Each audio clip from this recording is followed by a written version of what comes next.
Hello everyone, ఇవాళ video special వచ్చేసి netted పులిజడ ఎలా ఫిక్స్ చేయాలో చూద్దాం. రియల్ బ్రాండ్ మీద చూపిస్తున్నానండి. చూడండి, నెట్టెడ్ ఇలా వస్తుంది. అండ్ దానికి ఏంటంటే కార్నర్ చిన్న థ్రెడ్ ఇస్తారు. మనం కొంచెం ఎక్స్ట్రాగా థ్రెడ్ యాడ్ చేసుకోవాలి. 2-3 పీసెస్లో యాడ్ చేసుకోవాలన్నమాట. ఆ తర్వాత యాడ్ చేసుకున్న థ్రెడ్ చూసారు కదా, జడకు అలా పెట్టేసి మనం కట్టేయాలన్నమాట. అప్పుడు టైట్గా ఉండిపోతుంది. మధ్య మధ్యలో కూడా 2-3 ప్లేసెస్లో అలా వీడియోలో చూపిస్తున్నట్టుగా మనం థ్రెడ్ కట్టుకున్నాం అనుకోండి, నీట్ ఫినిషింగ్ ఉంటుంది. అప్పుడు కరెక్ట్గా ఫిక్స్ అయినట్టుగా కనిపిస్తుంది. లాస్ట్ ఇంకోటి ఏంటంటే కొంచెం పెద్దగానే ఇస్తారు వాళ్ళు. ఎక్స్ట్రా దాన్ని ఏం చేయాలంటే కొంచెం ఫోల్డ్ చేసేసి అక్కడే టైప్ చేసేయాలి నెట్ అనేది. ఆ తర్వాత ఎక్స్ట్రా ట్యాగ్స్ ఏమైనా థ్రెడ్స్ ఉంటే అవి కూడా కట్ చేసుకుంటే నీట్గా ఉంటుంది. అండ్ వాళ్ళు ఇచ్చిన వేణీలు కూడా మనం ఫిక్స్ చేద్దాం. చూడండి, వేణి ఏం చేసామంటే జడకుది నుంచి పెట్టి పైకి ముడేసి ఆ తర్వాత ఇలా తిప్పుతున్నామండి.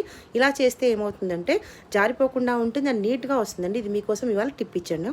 అండ్ ఇప్పుడు చూడండి, ఆ తర్వాత థ్రెడ్ తోటి 2 సైడ్స్ మనం మళ్ళీ ఇంకో వైట్ థ్రెడ్తో అలా కట్టేసుకోవాలి. అలా 1 by 1 3 వేణీలు ప్లేస్ చేసేసి దానికి ఇచ్చిన జడబిల్లలు పెట్టేస్తే చూసారు కదా ఎంత బ్యూటిఫుల్ పులి జడ తయారైందో. హోప్ మీ అందరికీ నచ్చింది అనుకుంటే, నచ్చితే లైక్ చేయండి.